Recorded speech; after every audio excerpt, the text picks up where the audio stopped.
Hello and welcome to Fresh Face Comics, the comic book podcast where a lifelong comic book reader guides his friend through the world of comics for the first time. My name is Joey Morgan, the aforementioned lifelong reader. With me, as always, is Jacob Licklider, the aforementioned newbie. I was tempted to pull my trumpet out to try to learn this theme song for what we're covering I today, but I would love to hear that. I would love to hear that. Just blaring in the middle of this episode. But but yeah, today we have our third bonus episode. I'm very excited to be doing another bonus episode because they're always super fun. Today, in the same vein as our first bonus episode, we're covering Superman the Animated Series. I, of course, have seen it many times before. Jacob has recently finished watching it for the first time. What is it, 54 episodes? I think 54 it's like episodes? 54 or 56. It's one of those two I think it's numbers. 54. So the structure to this one's going to be a bit different from the last one. Obviously, there's not just as much to cover because it's a much shorter show, so we don't have as many like cast regulars to cover and things like that. And of course, a lot of the team is the same as the Batman the Animated Series team, so we don't need to cover. It goes in depth on like creative stuff, but we will definitely be focusing on our top five, or sorry, top 10 and bottom five, which we have this time. Um, and then also we have a fair few Twitter questions, which We I'm do. really excited to crack into.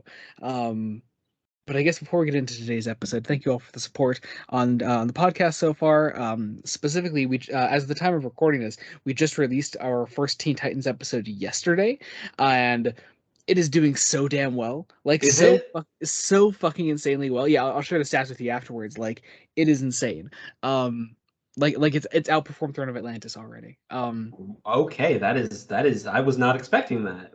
Yeah, yeah. So it's been fantastic to see. Thank you all so much for all the support on the podcast recently. It really has meant a lot. Um, so yeah, as always, wherever you're listening to us, leave a rating. Subscribe to the podcast wherever you're listening to us. Leave a rating if you can. Write a review. That'd be awesome. Um, of course, the higher the rating, the more appreciated it is. And I guess without further ado, let's get into today's episode, Superman the Animated Series. Would we like to begin with regular cast?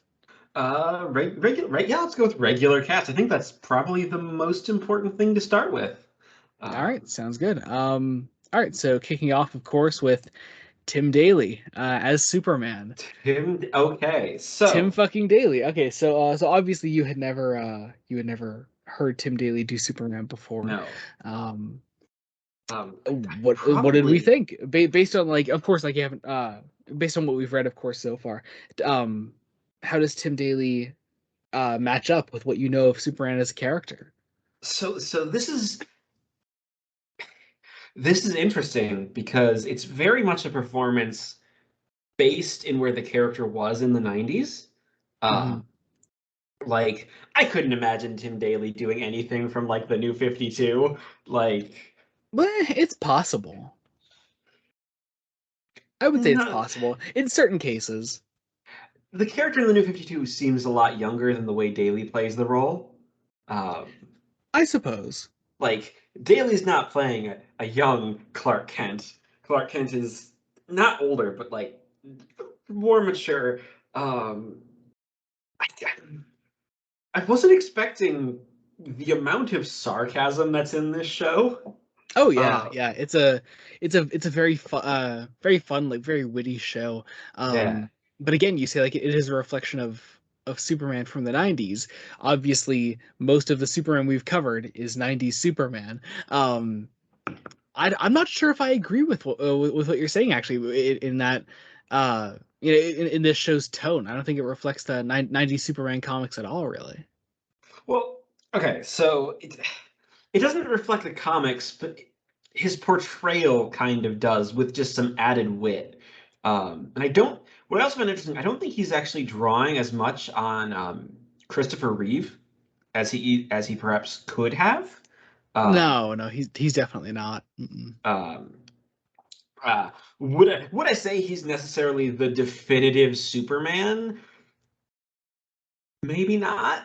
Like he's great and amazing, but he doesn't have nearly as much staying power. It feels like this is the only show where he's Superman.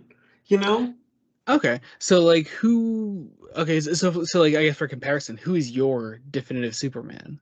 vocally, Oddly enough, George vocally, Newbern. George Newbern. Okay, what have you heard Newbern in? I forget. I've seen some of the animated films with him. Um, Which in ones? in Wait, I forget which ones. Superman versus the Elite. Oh my God, yeah, yeah, I forgot he did that. Yeah, Wow, it's been for yeah. that is a deep cut. It has been forever since I've seen that. Holy shit. Thank you for reminding me of that. That's an awesome film. Okay, anything else, or was that about it? That's it. Okay. Um, Wow, does he also play Tim in the Flashpoint Paradox movie? yes, I Because I believe think so. I've seen that, but I don't remember that one as I well. I could be wrong. Let me check quick. But go ahead. What about I guess um what am I trying to, like how does it is like the stack up to like live action Superman portrayals? Um. Okay, yeah. I definitely like. So I already like Henry Cavill as Superman. Don't get me wrong. I think I think Daly is allowed a bit more interesting nuance. Hmm. Partially by the fact that this is just a show, so he has more runtime than Cavill ever had. Um, but also because there's a lot of different aspects to Superman that you don't actually No, see in the Snyder oh, that's trilogy. right. Okay. No, you want to know who plays Superman in the Flashpoint Paradox? I Who? forgot this. I forgot that he even did it. Sam Daly, Tim Daly's son. Oh, Yeah. okay.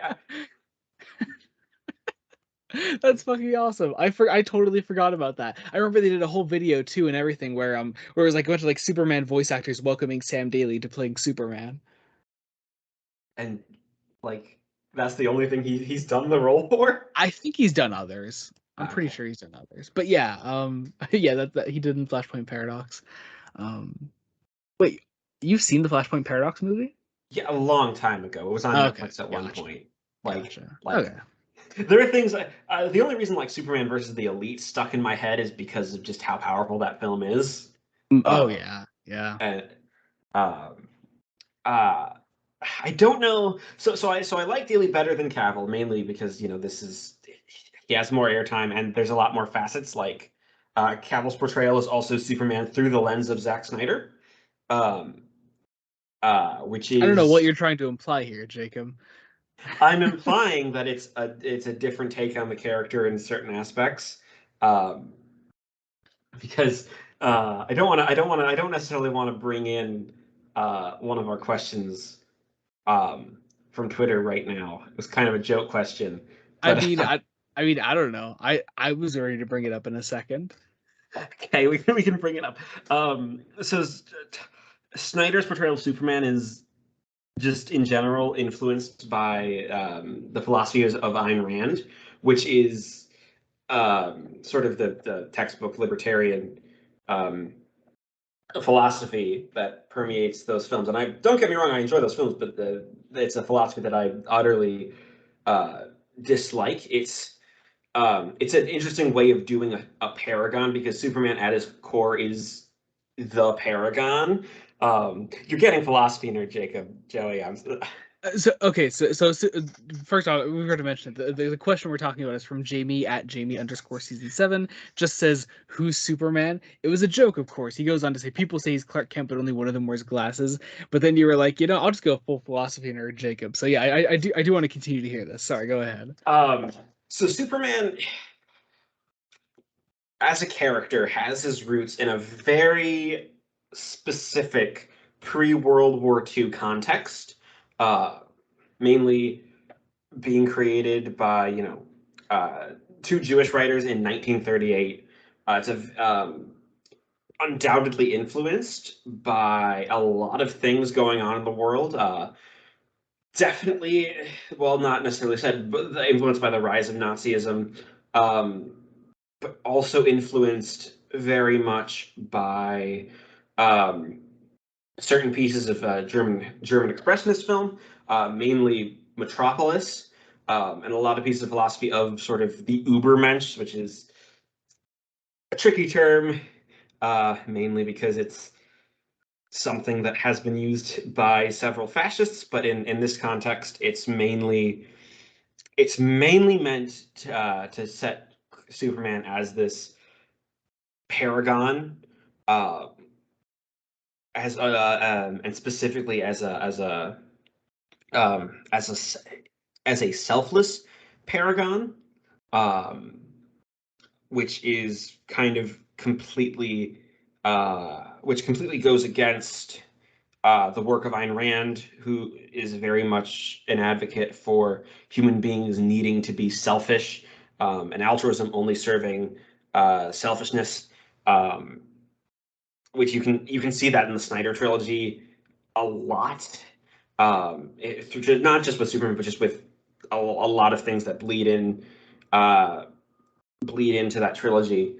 Um, which I think for Superman doesn't work because Superman at his core should be just this genuine paragon of justice, genuinely human, should be allowed to have nuance and fail and not. People of course have the complaint of the big blue Boy Scout being like, oh, he's so hard to kill and such a dumb character and not allowed any nuance. No, he's allowed nuance, but he should be something that people strive for. And in a way, I think Daly as through his performance and mainly through the writing, probably because as a show, he's allowed to explore different eras of Superman.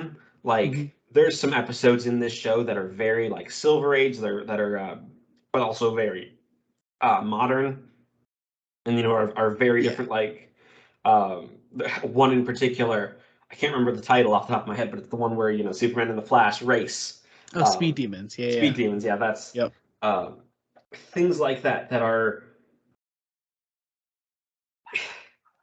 it puts Daly in a great position. I don't know if I like him more than Christopher Reeve though, because Reeve is kind of just at least the version of Superman on screen that like I I often mean, think of. I love Reed, of course, Yeah. but I think a lot of the animated Supermans stand above him for me personally. And that's just because animated Supermans have just been able to explore broader aspects of the character, and but for that reason, I'd say Daly's better. But yeah, I don't know. I really like that rant, and I like the way you brought it back around. Very nice. Yeah. Thank you. So, uh, moving on, our next big cast member I would say is Dana Delaney as Lois Lane, who is just the perfect Lois Yeah. Lane. Like, no fucking doubt about it. Like, I love them all. I love Margot Kidder. I love Amy Adams. I fucking love Rebecca Romaine in the newer animated movies.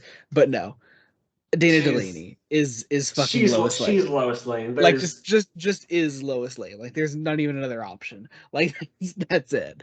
there's She's the perfect amount of sarcasm and mhm. snark.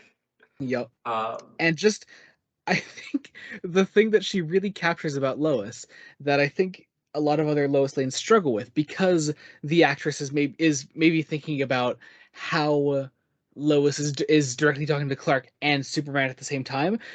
Delaney perfectly separates Clark and Superman the way she speaks to the two of them. So like when she talks to Clark, she's being like 100% bitch. I love it. Like and she is she is that is she is all a mask. It's this she is beautiful character mask, and I love yeah, it. she is constantly trying to step on him just to seem better, but as she actually grows to be friends with him, she sees him as more than that. But I love it. It's just this great character arc watching the show in order too. It's so damn good. I love it. It's Oh, honestly I love it's such a shame we never got to see an identity reveal because Yeah, oh my God, an I identity would have reveal with loved Delaney would have been so good. I Yeah, would love to see just how Delaney would have played it because yeah, a lot of it feels like Delaney has her hands in where this character's going yeah, and yeah, pitching the voice just perfectly. yeah. It is Because so perfect. there's also some subtle things like the way she interacts with Jimmy Olsen, who in this show is um, I don't know if it's normal in the comics, but he's played as younger here, younger than Yeah, everyone else. yeah, He's yeah. like Typically younger, but again, as with most comic characters, depends on the writer. yeah, um, but he's like I think he's described as an intern, like basically an intern photographer Hmm. throughout this show. Um, I guess there's not much to talk about either. We talk about Jimmy Olsen quickly too. David Kaufman plays him here, so good. It doesn't get a ton of opportunities to shine, but when he does, like he's absolutely there. Superman's Pal is a fantastic episode for him. I really love Superman's Pal. Superman's pal is great. He's also just it's one of those. He's also just a role that just when he's even just in the background, um, it's really nice just to see because sometimes he'll get like just one or two lines in an episode, and there's a Yeah. lot there. You know what? In talking about main cast members, do you think we should give like their best episode for these characters? Yes, Okay, so I mean, I think Jimmy Olsen, no contest, Superman's Superman's pal, pal. easy. Uh, Um, Delaney's Lois. For me, it's obvious. I don't know about you. I always say Target. I think um, I think Target's a fantastic. Oh wait, you know what? It might be Brave New Metropolis. yeah. See, that's actually a harder part because there's a lot. Um, I'd also say Legacy. Legacy is a great one for her. Uh, Absolutely. that's the other one, but I'd also agree with Brave New Metropolis and Target. Target especially is where you get to see a lot of behind that sort of mask that the character puts up, which is Yeah. really so good. Mhm. And I think for Daily, it's an often overlooked episode, but for me, I always think of late Mr. Kent for the best Daily performance. Oh yeah, no question. Like yeah, like it just late, I'm sure we'll be talking about it a lot more later, so I don't want to ooze all over it right now. But just late Mr. Kent is so good. If it is one of those ones that you've overlooked in rewatches, just give it another shot. Yeah, rewatch that one. Really pay attention to it. Really look at what it's saying. It's such a great episode. I'm absolutely certain we'll be talking about it much more later on. So yeah, late Mr. Kent. Next up, Clancy Brown as the one and only Alexander Luthor. Oh look, So another definitive portrayal. going through like the DC animated universe, just like, oh yep, yeah, definitive DC character. Yeah, that's it. That is it.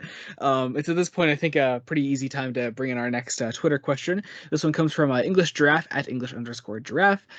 He says, haven't got a question per se, but I will say, as influential as Kevin Conroy and Mark Hamill were to their characters, and I will always call them the definitive versions, Clancy Brown as Lex Luthor may be the greatest character to come out of the DCAU. He's so good, IMO. And his second question we'll talk about later. But yeah, thoughts on that? That's okay. So, full disclosure, I've only seen Batman the animated series and Superman the animated series. We will Mhm. eventually be covering the other DCAU shows. Um, in terms of reviving a character from I don't want to say bad portrayal, but a not as serious portrayal, in reference to Gene Hackman, Yeah. because And again, we love and respect Gene Hackman, but I don't really ever think of him as one of the all-time great Luthors, unfortunately. I mean, yeah, when you think of those films, you don't really think of the terrifying might of Lex Luthor. Yeah, no. Like, I mean, if we're talking that continuity, then Kevin Spacey is more threatening as Lex Luthor in that case. Yeah, Kevin Spacey's probably the best thing about that film, Superman Returns. I mean, I like Brandon Routh too; he's great. But yeah, Spacey's probably the best thing about that. But back on Clancy Brown. So I think you had said something interesting when you first started watching the show. You had said that you had never seen Clancy Brown do a role where he wasn't doing like some sort of silly voice for it. it wasn't quite that. It's that I'd never seen him do a role where my brain just doesn't hear Mr. Krabs. Okay, gotcha. Like he has a part in Invincible where he's playing a detective character, and the voice isn't Mr. Krabs, but it also is Mr. Krabs. And so this Like, was like totally new then. Like, were you still able to hear like Clancy Brown in there? Because like that is Clancy Brown for me, as Lex Luthor. well, I didn't hear Mr. Krabs at all. Yeah. I heard Lex Luthor. Like, Yeah, ooh. that is just Lex fucking Luthor. Best episode for him. Ooh, It's a that's tough one. It's a really, really tough one. um. Could I say? I See, think Legacy's I really thought good for Legacy, him. my mind wants to jump to World's Finest, World's Finest is so good for him too, just but because you of know what? One that I definitely want to talk more about later, that I think he has a really underrated performance in is Stolen Memories when he first meets Brainiac. that's also yeah. That's a Basically, really that's a whenever really he good one. shows up, he's great. Mhm. Yeah. Actually, that's a great transition into the next sort of big villain I want to talk about, Brainiac, as played by Corey Burton, Count Dooku himself. Now you don't know Corey Burton from anything else, do you? Not, at least not, in my mind, but I very well might have heard him somewhere, because Okay. that's the thing. Um, That's the thing with voice actors. They are everywhere. yeah, a big Star Wars guy, mostly, I would say. Um, yeah, he's a solid like 10% of the Clone Wars cast. Yes, he's in that. He was Hugo Strange in Arkham City.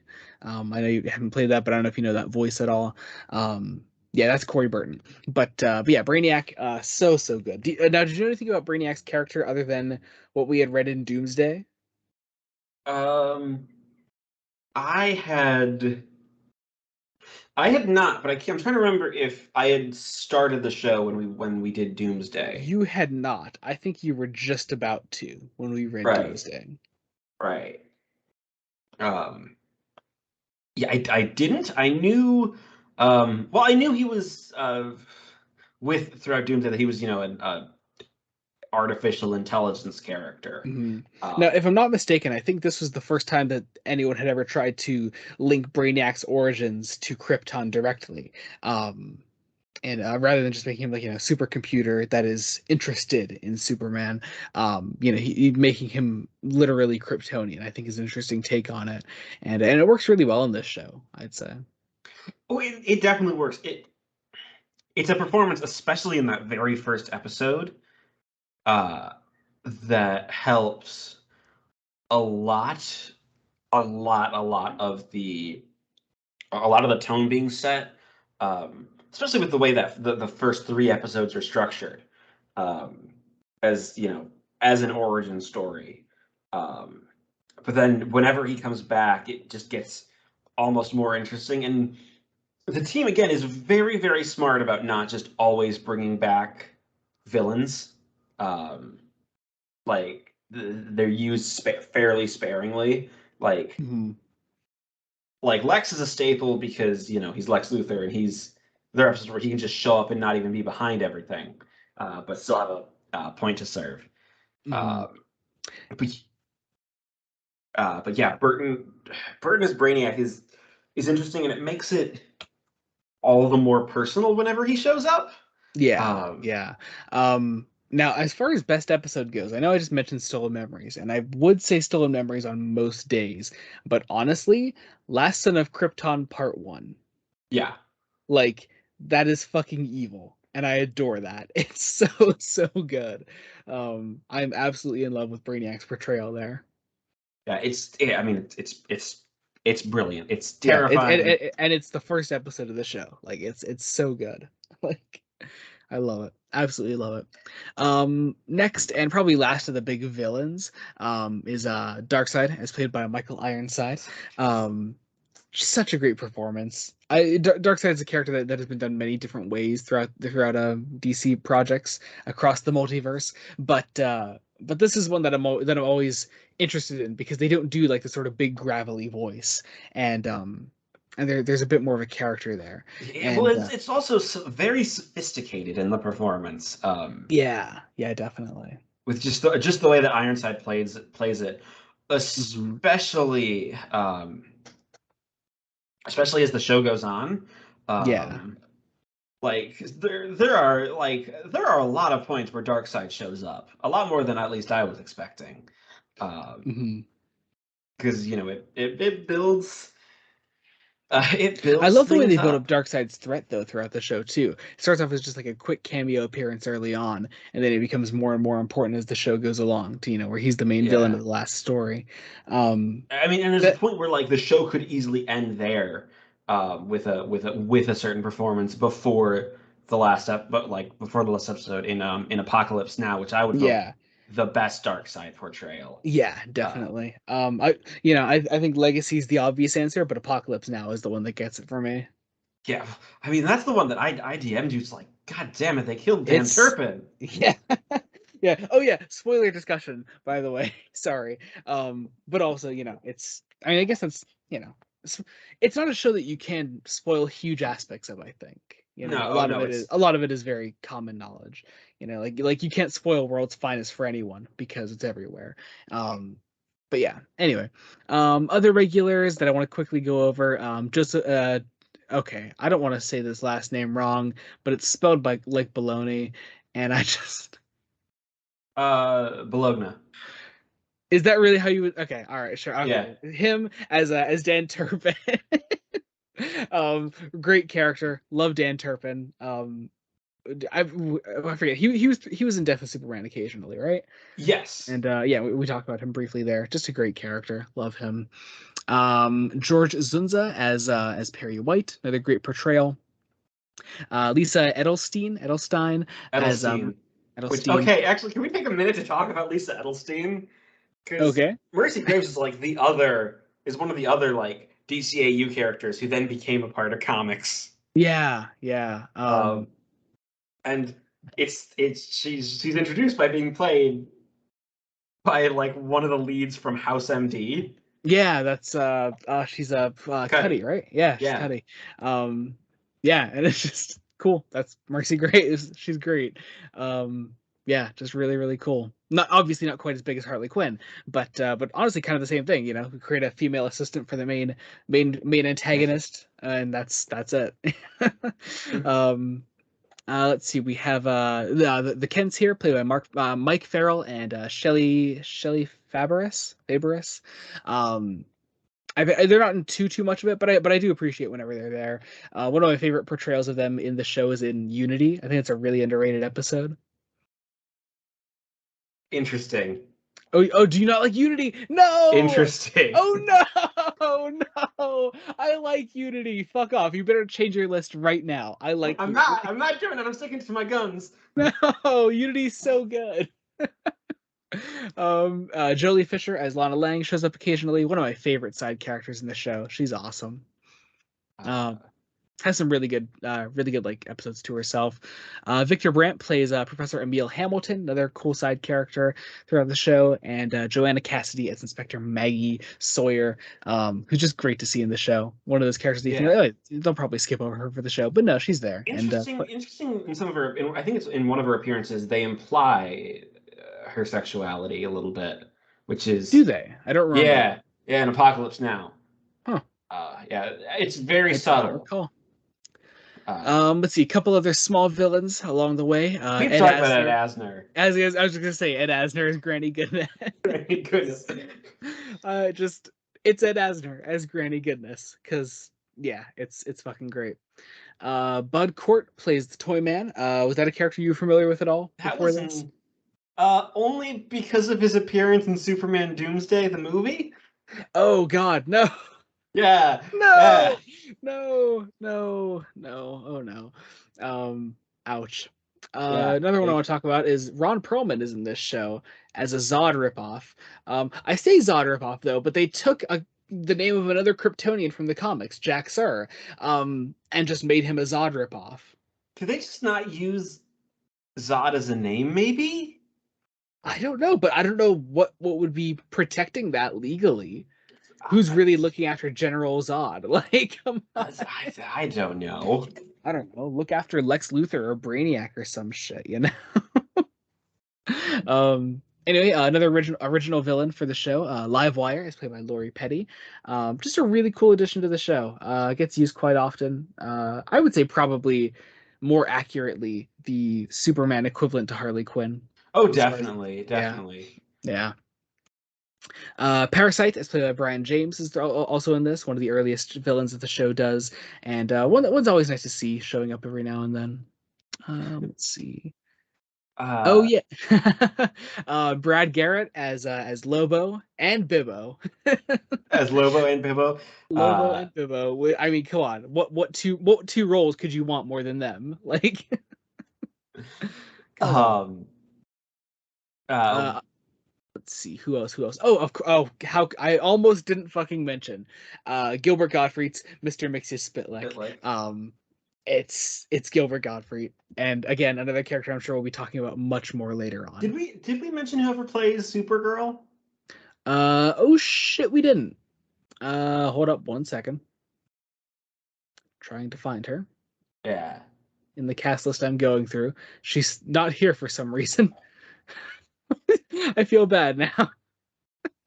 Yeah, who plays Seriously, who the fuck plays Nicole her? Tom. Okay, thank you. Yeah, well, because they name her, she's not Kara Zor-El, she's Kara in Z, Yeah, in which Zay, I don't know. That's is a yeah, I it's weird. wonder if that was because they still were like, oh, you're not allowed to revive Supergirl because she died in Crisis. Yeah, or maybe just it might have been a Warner thing in that you can't like have other like more direct family because Maybe if you made her part of the L's, like that would be more too closer. direct. Maybe I don't know. It's weird. It's That is weird. weird. Huh? Yeah, Weird. there's a lot of weird things. Yeah. But anyway, yeah. So that's most of the cast I wanted to go over. Writers, directors, music, pretty much most of the same people from Superman the Animated Series. You have your Bruce Timms, your Paul Dini's, your Alan Burnett's. Yeah. Um, Interestingly, because there's no style change, this is the show with a sort of the new Batman Adventure style, and it works for this show a lot better than it worked for New Batman Adventures. Honestly, Oh, uh, definitely. Like honestly, like I this is more visually and stylistically appealing than New Batman Adventures. yeah, But it is pretty much the same style. yeah, because it doesn't try to be like dark and gothic. Because why would it? This is a Superman show. Yeah, yeah. Metropolis is, a modern city. There aren't a whole lot of stories that take place at night, and when they do, it's like normal night colors and not red. Yeah. Um, uh, Except when they do crossovers and we go to Gotham City. Yeah. Um, But yeah, so I guess does that pretty much cover most of our people behind the scenes on this? Because I'd love to go into Twitter questions now. well, quickly, I think we should once again. Shirley Walker composed the theme for this show. Oh my god, and the Um, theme for this show. yeah, Oh my god. it Yeah. is it's clear like she didn't want to just rip off John Williams, which Uh-uh. again, John Williams is a hard act to follow. Let's be Yeah, honest. yeah. But honestly, Um, this is my like definitive Superman theme. yeah, I mean, it's all based in these nice triplets. Um, Again, it's all very brassy. Um, Mhm. it's yeah, and then whenever the brass backs off, there's just really nice like strings. I'd love to hear it just played by an orchestra, Oh, that'd be honestly. so nice. I'm But sure there's something out there. yeah, it's really good. Mhm. And it fits the title sequence really well. Like it feels timed to those titles. Uh, Mhm. Despite the which fact, like me personally not liking like clip show introductions to shows, like obviously I prefer the style of the Batman the Animated Series intro because it is its own thing, and I'm not a big fan of the whole clip show thing, but honestly the music more than makes up for it in this case. yeah, it's really good. And I mean, eh, even just the start, where it's basically just the quick recap of Superman's origin, Yeah, the yeah, just way the those. theme. Yeah. Oh my God, so good. I Uh, love it. we Yeah. lost a lot when we lost Shirley Walker, and Yeah, uh, absolutely. Just so good. So good. All right. Let's get into Twitter questions now. yes, I'm let's. so excited because we got a lot of really good ones. Um, all right, here we go. We have first up, we'll just go in order from the order that we got them in. First, I want to talk about other than the ones we covered already, of course. But we have a couple from Mason, our good friend Mason at the GD256, who usually, if you've been watching recent episodes of Fresh Face Comics, you'll know that Mason just gives us some jokey questions and we have a good laugh. But no, Mason came up with some really good questions this Yeah, time around. like he was like, here's some actual interesting, serious questions, which I was surprised. I'm like, because I got the notification, I'm like, oh, here's Mason. What hilarity has he in store? And Mason, if you're listening, we love you. It's all good. Sorry. But yeah, we wouldn't like expect a ton, but no, here we are. And he gave us 4 questions, and I'm so excited. First up, he says, if you were to pick an episode slash storyline to adapt into a movie, what would it be, Jacob? Okay, it's the obvious one, but World's Finest. Yeah, yeah. Like, I feel like the other big obvious one for me is Apocalypse Now. yeah, yeah, but I'd argue World's Finest. One, because it's a great first meeting for Batman and Superman, just Mhm. as a film, and it's so fun. Like the way Mark Hamill just plays the Joker in the episode, um, plus just and Arlene Sorkin as Harley Quinn. The way she interacts with Clancy Brown at times is Oh yeah. hilarious. Yeah. Uh, I think for me, something that I would really love to see adapted somehow, is the way that this show does Brainiac. I mentioned it a couple times already, but from Last Son of Krypton Part 1 to Stolen Memories to what is it next? Ghost in the Machine, I think it would be his next one. Um, and then oh god, what would be the one after that? Oh yeah, and then New Kids in Town. Like do that somehow. Like take his crusade against Superman across multiple time periods, and put that into a film. I would love to see that. I think that would be so yeah, cool. that would be interesting. Yeah. Obviously I would love to see like some smaller some smaller scale stories adapted somehow, like Late Mr. Kent we've already mentioned. Some sort of like noir style Superman movie. That'd be really awesome. On smaller scale ones, I think something like Target would be really cool to see, just a really personal like Lois Lane story on film. I think that'd be really awesome. Yeah. Yeah, something like those. So, yeah. Next up, Mason says, which villain had the best adaptation from the comics and which villain had the worst? Ooh, I feel like the It's, obvious answer for best is Lex. it's either Lex or Brainiac, honestly. Mm. Had the Well, I guess absolute best. yeah. I mean, with Brainiac, it's changed. So if we're directly comparing it to the comics, then Brainiac probably isn't the best That's, example. We'd probably be better off going with someone like Darkseid or the way they did yeah, like Spitlick. But I'd say Lex is the pretty obvious answer yeah. there.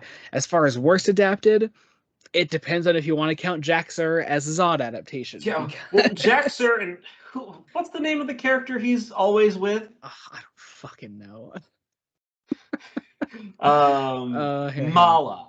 Mala. Yeah, her. Sure. Whatever. Yeah, Fucking sure. or I'd also even put in a dishonorable mention for Maxima. Um, Yeah. yeah, I because I she's mean, here. yeah, yeah. What else? Because they do her in hang on. Because they do her in Warrior Queen, right? Yeah. I don't know. I like Warrior Queen though. Oh. Jacob, I swear to fucking God. Are you kidding me? No. Jacob, Warrior Queen is such a fun episode. I love Warrior Queen. It's like the most Paul Dini thing not written by Paul Dini. Like, Um, wow. yeah. You're out to hurt me personally today. I am. Um, Moving on. moving on. Next up, Mason says, would you rather have more Batman the Animated Series or Superman the Animated Series, assuming it would be of the same quality? I don't know. Well, it seems like Superman. yeah. And if we're Like, talking like direct continuations, then yeah, Superman. because Batman like had its time. And it is an anthology, and it's a much longer show. Yeah, With and Superman, there is a more direct through line. There were character arcs that were left unfulfilled because of an early cancellation. Yeah, probably more Superman. But I mean, I hey, yeah, hey, if we could somehow recreate the magic of Batman the Animated Series, I'd love to see that. But I think if we're just talking direct continuations, then yeah, Superman. well, yeah.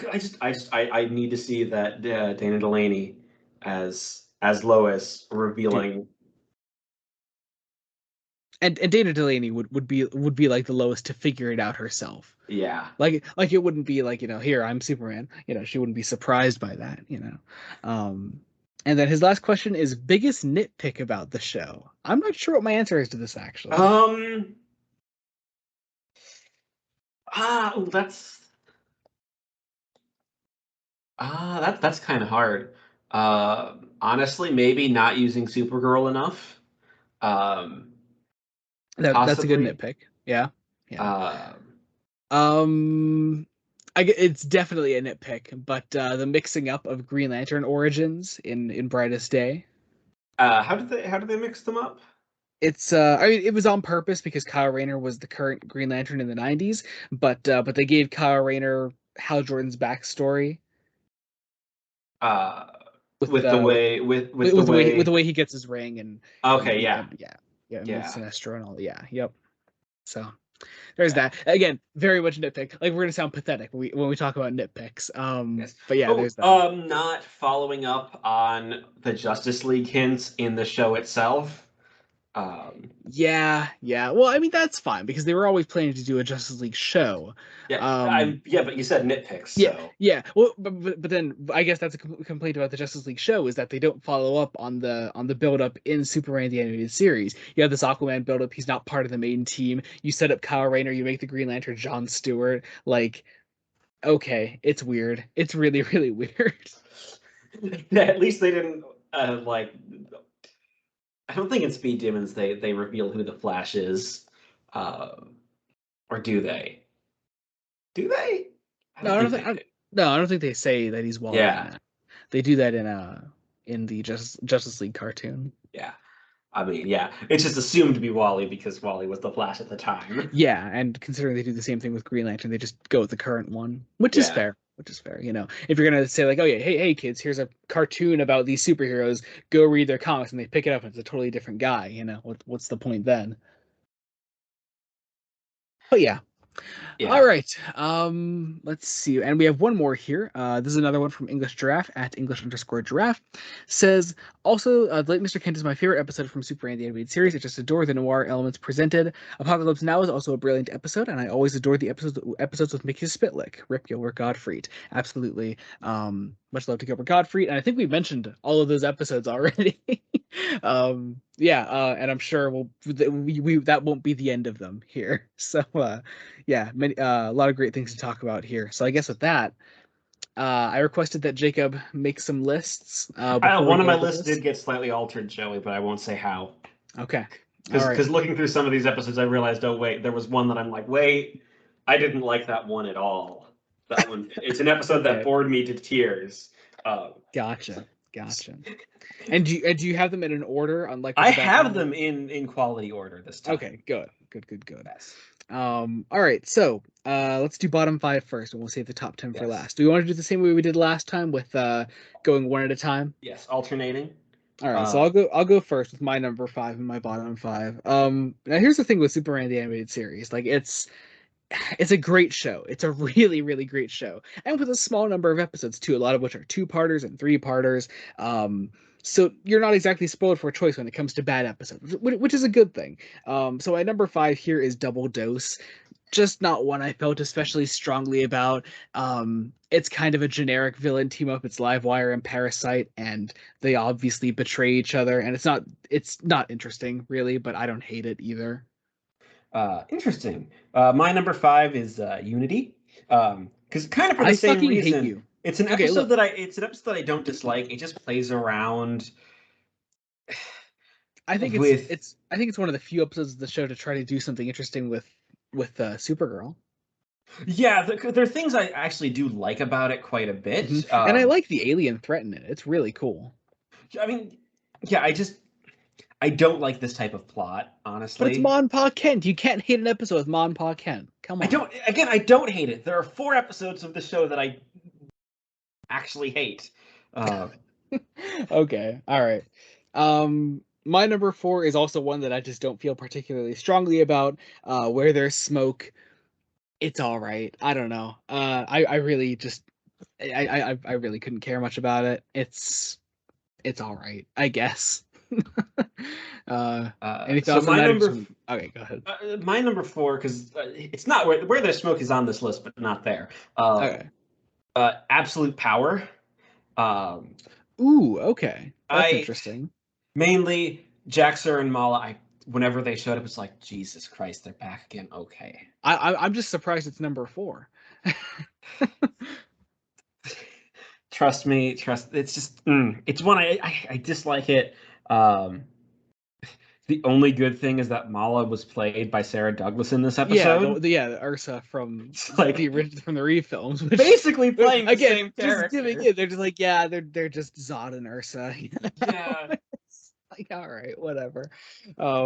Yeah, fair enough. My number three, continuing with the Jack Sarah theme, is a Blast from the Past Part 1 and 2. Yeah, it's just it's cheap Zod knockoff, and it doesn't do anything interesting. My number three is the Promethean. Nice. That's the Nice. episode that bored me to tears. Yeah, that one fucking kills me every time. I don't remember what happens in that episode, Jim. Yeah, no, I've seen it like at least 4 times, and it just the entire plot just flies from one end of my head to the other every single fucking time. This is It's the just episode when I was making my list. I didn't have it on initially because I forgot it existed. yeah, Like, yeah, yeah. There's nothing there, absolutely nothing there. My number two then is Absolute Power. Just a slightly worse blast from the past. That yeah. My number two is Where There's Smoke. okay, I could see Basically for the same reasons. It's not good.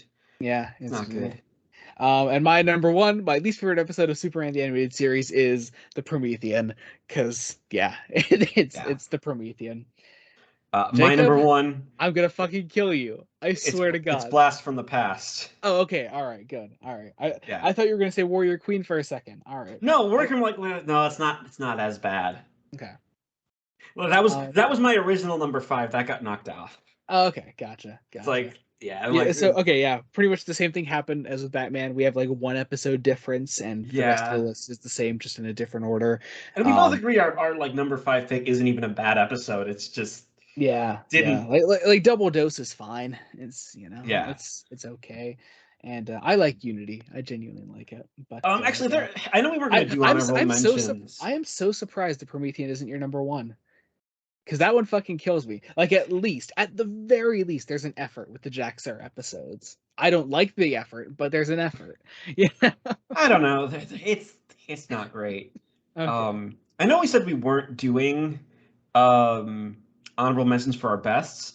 Oh, I'm doing honorable mentions. Oh, you are? Well, I may have... I asked you if you had honorable mentions. I may have 2 or 3 looking over these episodes. I have 5, so... Okay. You go with your 5. All right. So do you want me to just round them straight off? Yep. Okay. My 5 honorable mentions, just below my top 10. No particular order. I have Little Big Headman, just a really fun episode with mixes Spitlick and Bizarro. Legacy parts 1 and 2, not quite good enough to make top 10, but it is a damn good epic. Warrior Queen, I love. It's so much fun. Jacob, I don't know what you don't see in it. Obsession, really cool Toyman episode, easily his best appearance in this show. And My Girl, because Lana Lang is one of my favorite Superman characters. Yeah. So my 3 were Little Big Headman, oddly enough. Nice. Livewire. Okay, cool. That one almost made it on mine. Well, Livewire, it's a fascinating episode because it's very 1990s. It hasn't aged perfectly, but it's a really interesting like time capsule into sort of the definitely. Period of the show. And then my third one was Speed Demons. I just really enjoyed it. Yeah, that's good. It's some Silver Age fun. Who doesn't love some Silver Age fun? Yeah, and they use the Weather Wizard of all characters. Like and it's apparently it's adapted from a Silver Age comic. Yeah. All right. Any episodes we want to mention that we're absolutely certain will not be on either of our lists, or do we want to do top 10s first? See, that's hard because I'm not sure. Because we're going to try to mention all the other episodes to some degree, but I didn't know if we wanted to save our absolute favorites for last. Will the main man be on your top 10 list? Very possibly. Okay.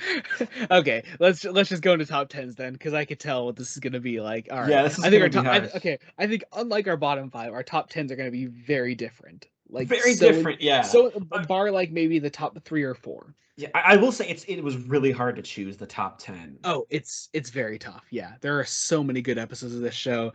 It is almost impossible to choose.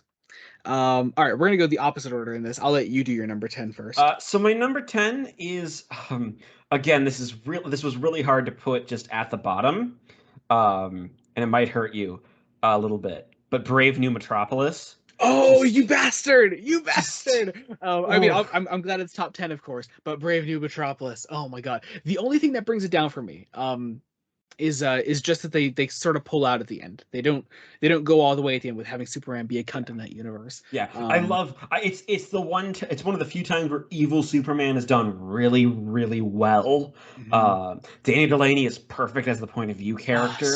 and I Uh, love Jimmy's role in that one. Like yeah. how he's like sort of Oh, like, oh my God, that looking at that world, and just Clancy Brown and Tim Daly working together, like as characters and as actors, like so good, so good. Yeah, brilliant episode. All right, my number 10. You're gonna laugh at me. You're gonna laugh at me. I have the softest spot for this thing, and I think you might know what it is. Because I remember when you were watching it, I was like, "Oh my God, I love it!" Like it is such a comfort episode for me. Monkey Fun. It's a weird one to have on here, but I adore it. I think Titano is just a really lovable character. I don't know, something about it just uh hits me just right. I don't know. It's a really really fun I mean, it's an episode. episode that I enjoyed. I just didn't put it in my top 10 Yeah, because, well, that's why it's number 10. Like, I'm not going to put it any yeah, higher, but I really yeah, think it deserves to be there because nobody talks about it, and I adore it. So, it's great. Uh, my number 9 is actually the last episode of the show. oh, okay, It's Legacy. nice. Again, it's kind of keeping with the evil Superman theme, but this one with a very interesting twist involving Darkseid. Because we have to always bring in a Doctor Who reference. You mentioned it's very much like Survival from classic Doctor Who, in that it was an ending that It wasn't is. planned. Yeah, Um, where they're just like, if this is the end, here's what we have. It will fit the show, and it absolutely does. I think it's a great Also, ending. Ed Asner is Granny Goodness in this Oh yeah, two-parter. It absolutely. is so That's oh, I love great. it. So good, so good. All right, my number 9 is Stolen Memories. We mentioned this one a few times already, but yeah, just Brainiac, Lex Luthor, perfectly playing on Superman's expectations early on in his career as a superhero. And I love the scene where he finds out what Brainiac did and how he's involved in destroying Krypton. Just so perfect. Some great performances in there. Absolutely heart wrenching at times. I love it. Yeah. My my number 8 is maybe a controversial one. Okay. A Little Piece of Home. Ooh, that's an It interesting is one to have there. it is this perfect use of kryptonite. Um, As an introduction, like for Kryptonite to the show, I think it's done perfectly. Like those first 6 episodes are like such a perfect way to introduce someone to Superman, I think. yeah, Like it's so good. So good. it is really good. I love Clancy Brown's performance.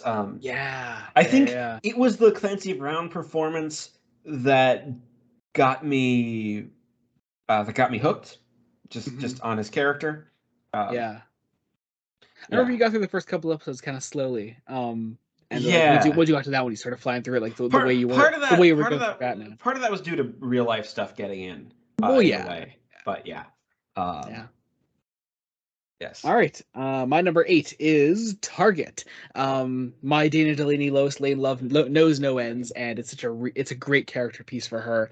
I Um, love I the twist in it. I love Oh, the the twist twist is in so that good, one. and the way they play on that twist later in I think, oh, what episode is it? Is it an Obsession? I think it's an Obsession. Um, yeah, I Yeah, think it's an yeah, obsession. yep, yeah. So good. Yeah, really good. So now we're on number 7. Yep. Uh, this is the first three-parter that I think that's on the list. Um, The Last Son of Krypton, the Nice, show's nice. opener. It It's is it's so good. Like it is perfect. I love those first 3 episodes. Yeah, it's a perfect opener.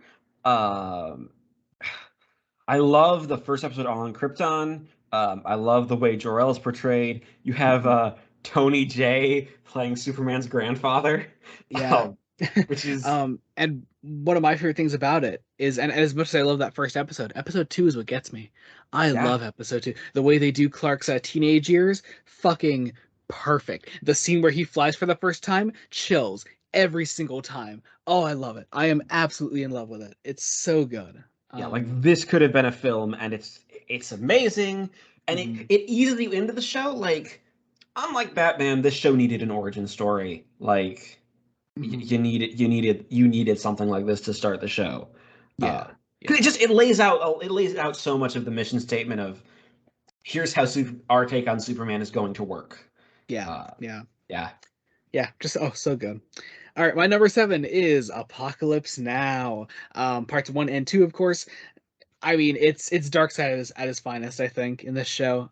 Really, really great way to portray him. The threat is insane. The killing off one of the show's major characters by the end is brilliant. And to top it all off, to put a fucking cherry on top of it all, it's dedicated to Jack Kirby. In a scene at the very end that always gets me to tear up, like without fail. I love it. It's It is so good. It is it is. so good. Yeah, go ahead. It is good. My number 6 is one of the funnier episodes, though not perhaps not the funniest. We mentioned it already. Superman's pal. Like Nice. Okay, I wasn't sure if that was going to be on yours. it's I loved it. Again, it made me love Jimmy Olsen even more than I already did, because let's be honest, he's a character who just in pop culture kind of gets shit on, and it sucks. Like, and it's such a fun way that Jimmy's allowed to be the hero.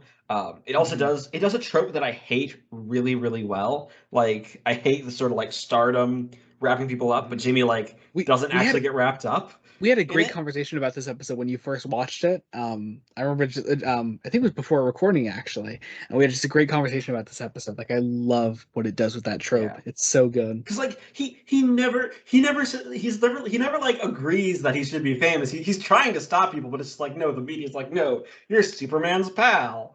Yeah, yeah, Yeah. yeah. Really, really cool. Number 6, you were right, of course, Jacob. The main man, parts 1 and 2. It's Lobo. It's fucking Lobo. I love Lobo. I love this episode. It's Paul Dini just going absolute ham. It's so much fun. You have a lot to play around with here. I love the way Superman and Lobo interact with each other. It's a great play on the 2-part format. Their fight together in part 1 is one of my favorite like interactions between the two characters in the whole show. Just a really great 2-parter. One of my favorites of the show. My number 5 now is another sort of origin story. This time for Supergirl, Little Ooh. Girl Lost. Okay, that's an interesting one to have. It's interesting. It comes right off the back of another brilliant 2-part that you've mentioned, and just this string of 4 episodes. It's the perfect conclusion to the fact that Dan Turpin is dead, and it's still affecting Clark so much. The way they do Kara. I was gonna say like they don't even like directly mention Turpin though in it, do they? And They don't. It's just felt like it's really, really good. So, again, it was at least partially written by Paul Dini. You're in good hands whenever Dini's writing anything. Yep. Yeah, it's like the perfect. It's like almost the perfect like ending to a season. Yeah. I don't know. Despite Is it an ending to a season? No. I think it's like actually pretty close to the beginning of a season. Oh. Yeah. So whatever. Is what it is. Oh, we know it is. Well, okay, seasons are weird. I guess like if we're talking air dates, then yeah, it's the end of a season. But I think like Superman was like produced in blocks, so like I mean that's how a lot of animation is produced. So yeah, so like there weren't like actual like seasons, I yeah. guess. Anyway, my number, what we're on 5, right? Yeah, 5. My number 5 is Last Son of Krypton, parts 1, 2, and 3. Again, we talked about why it's so good. Part 2 especially really gets me. Just a great introduction to Superman's character. It's amazing. It is perfect. My number 4 is one that's already been mentioned, Apocalypse Now. Nice. Again, same reasons. It's the first 2 episodes of a string of 4 utterly brilliant episodes that could have ended the show possibly, but I'm so glad it didn't. It does Jack Kirby bullshit in the best possible way. Like, it is so much fun. It introduces, I think this is like the first time. Is this the first time we see Ed Asner's Granny Goodness? Yeah. Yeah. Because again, Ed Asner it was just Oh, so good. And Ed Asner does come back for the Justice League cartoon. Oh, good. Yeah. Yeah. So the more I think about it, the more I think our top three are gonna be the same 3 episodes, but in a different order. They might be. I know for a fact they're gonna be. But anyway, my number 4 is Brave New Metropolis. I value this episode much more than you do, clearly. But it's fantastic. Great exploration of Lois Lane's character and her relationship with Clark, especially at a time where she doesn't know Clark is Superman. It's a great way to explore that in this alternate universe. And again, one of the best portrayals of evil Superman. I think the only point where it drops the ball is just that it doesn't go all the way with evil Superman. But that's about it. Yes. All right, top 3 time. I'm excited. So, Can I my number guess? 3. Yeah, I won't guess. You don't know, just in case I'm wrong. Go ahead. My number 3 is the funniest episode of the show, hands Okay, down. it was gonna be my guess. Damn it. Okay. Yeah, it's mixing. That one. Mixie Pixelated. Yeah, that one. Gilbert Gottfried is just perfect, and people sometimes write Superman as an idiot, but like he's a smart character, and this is an episode that just shows his intelligence. I think for you especially that this had to be an interesting watch because you had the unfortunate distinction of watching this directly. This was your next episode. You were watching after Gilbert Gottfried had passed. Yeah, the day. Yeah, the day I watched it. It was a perfect just tribute to the man because what a celebration, you know. Yeah, he's so good. Such a perfect portrayal of the character. All right, my number 3.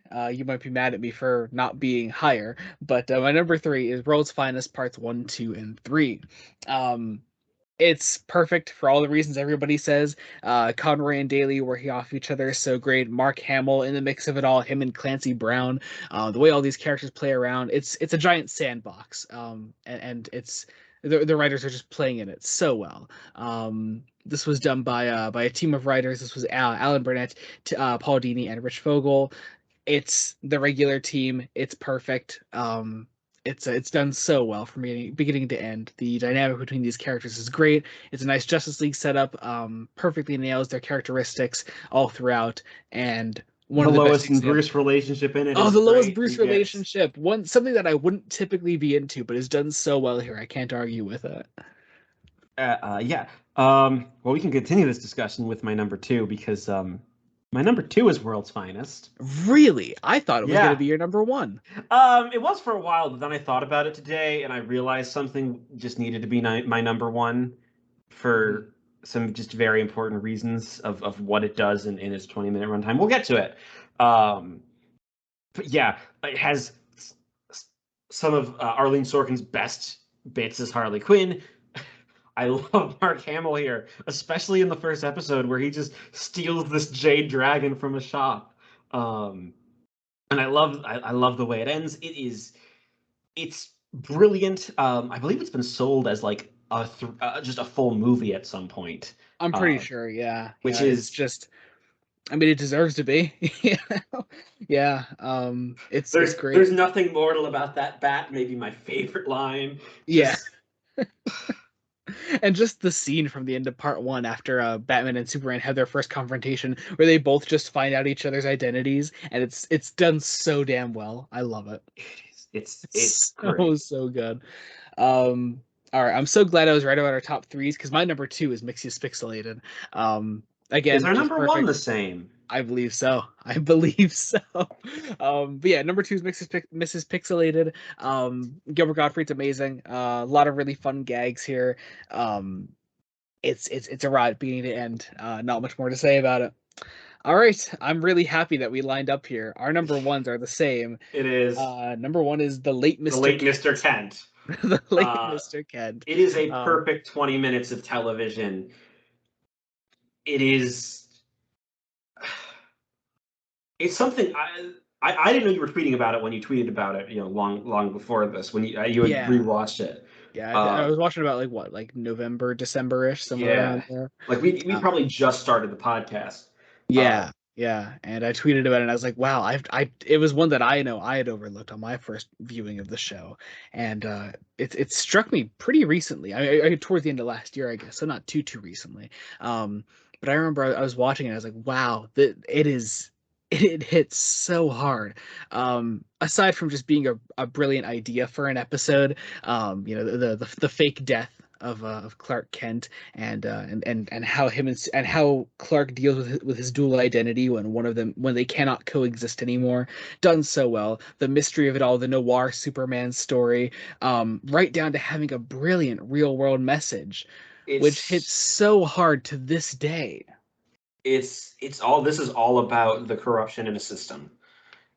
When you come down to it, Hmm. uh, and the dual identity is paralleled with the fact that the villain here is a dirty cop, Hmm. and the episode ends. This is the one that's followed up on from Target. Yes, The fake out guy from Target is the villain here. yes, Yeah. and then the villain is the final shot of this episode is chilling. Oh my Like God, yeah. it, Yeah. the Like, final. I mean, Shall okay, we? I'll just describe the last scene. The last scene is perfect. So the last scene is after we've locked the villain up, um, and he has sort of killed he's killed Clark Kent, but Clark Kent came back eventually. How he did it was he drove Clark Kent's car off of a cliff, and Clark supposedly drowned in there. They had a funeral for Clark and everything, and so this guy is he's convicted, he's sentenced, he's given the death penalty, he's in a gas chamber. He's sitting there in his final moments, considering, thinking to himself, and says, "How could he have survived that car?" And looks up in a moment of realization, says, "He's Superman." The executioner pulls the lever, and the episode cuts. The dude fucking dies. Yeah, which is probably the darkest thing the show did. Period. Oh Just yeah, this is the darkest that is the thing. darkest scene in the show. Um, Uh, it's dark, it's heavy, it hits, it's kind of funny in a dark comedy kind of way, yeah, just a little bit, just enough that it works, and it's brilliant, just like the rest of the episode. It's so good. It it is is. so unbelievably good. Uh, Um, Interestingly, I, we had a comment about it. yeah, yeah, which we did mention before. Yes, Yeah. it's From someone from English Draft saying that it was, yeah, his favorite episode as well. Which, yeah, I don't blame you. it is it is Obviously. it is so good. It's the only thing we really haven't talked about is Bizarro. I think But Bizarro and Steel are the two. we mentioned Little Big Head Man. Yeah, but we haven't mentioned Steel. Yeah. Okay. Well, let's go through the episodes we missed at this point then. So, Fun and Yeah, Games, Toy Man. It's an it's okay fun. beginning episode for him. It's nice. Feeding Time. I like Parasite. Parasite's a really fun villain. And a great way to further explore Superman's powers. Um, The Way of All Flesh is one that almost made it onto my list, and um, I love the way this show does Metallo, and I'm kind of sad that neither of us actually had Metallo anywhere on our list because I know you really like action figures, yes. um, but I don't know if that was ever in the running for you. Um, it was. It was hard. Mm, This I think this was a harder list even than Batman the Animated Series to pull yeah, together. yeah. Just Yeah, so Way of All Flesh, we mentioned action figures just now. Going over to Tools of the Trade, which is the first one that sets up Dark Side. I think that's great. Two's a Crowd, one of the weaker Parasite episodes, but it's all right. Um, My Girl. I mentioned My Girl, Oh my right, it was in your honorable honorable mentions. mentions. Yeah. Um, Let's see, Identity Crisis. That's the first Bizarro episode. That one's great. Tim Daly plays Bizarro as well as he should, obviously. But just a really fun character. I enjoy him a lot, and I like the way that they tie him into Lex Luthor. Let's see, Double Dose, Solar Power. We do Doctor Light, technically, sort of Doctor Light. Technically, It's Doctor Light. It's pretty much Doctor Light. It's an okay episode. I don't love it. It's probably one of the lower ranking ones. yeah. Uh, Um, so the Machine, I mentioned briefly. you Uh, mentioned Father's Day. Oh yes, the first proper Darkseid episode with yeah, Calabac. Yeah. So that's really cool. I enjoyed that. Bizarro's World. I love the opening to that one. I think that's so good. Yep. That. Yep, that's great. The Hand of Fate, Doctor Fate. Oh my god, I'm kind of mad I never mentioned that in my honorable mentions because I'm a huge Doctor Fate fan and I love the way this show does him. I Yeah, think a it's character who awesome. I'm excited to see more of in the podcast episodes proper, because I'm sure we'll Yeah, cover him somehow. I absolutely, absolutely. I love my Doctor Fate. Ah, So, Prototype, which is really cool for you, I'm sure, because we did the whole Death of Superman man arc. thing. And Seeing you John, have John Henry Irons. yeah, adapted not long after the character's creation. Yeah, Like that, only a couple of I think years. that's so cool. Same Yeah, year as I think is the Shaquille O'Neal movie coming out. no, the Shaq movie came out in 04. Really? Yeah. I thought that was a '90s movie. No. 2004? Yeah. Hang on, wait. It's wait, wait, I could be wrong, but I'm pretty sure. Oh no, 97. Wait, what the fuck? Where did I get 04 from? Catwoman. Oh, yep, okay. Yep. Bad It's like, superhero bad superhero movies all sort of blend together. yeah, it did. Yeah. Uh, Anyway, yeah, so that's good. Late Mr. Kent, Heavy Metal, the first proper Steel episode. Just again, great to have him here. I really just love that he's even here. yeah. Warrior Queen, Where There's Smoke, Nighttime, which is a Batman crossover. Actually, that's a really great episode that I'm surprised I didn't mention at all. Just Superman masquerading as As Batman. Batman, which is, It's perfect. I love it. And also another appearance of Roxy Rocket, who just really needed more time in New Batman Adventures. yeah, I suppose. I love Roxy Rocket, dude. She's awesome. She's fine. I don't feel strongly about Oh, shut her. up. All right. New Kids in Town. Now, you didn't know Legion of Superheroes at all, did you? No. What did you think of this one? I thought it was an interesting idea. It's a Uh, really cool episode. I love the way yeah. it's done. Yeah. Let's see. Obsession, Little Big Headman, Absolute Power, we talked about.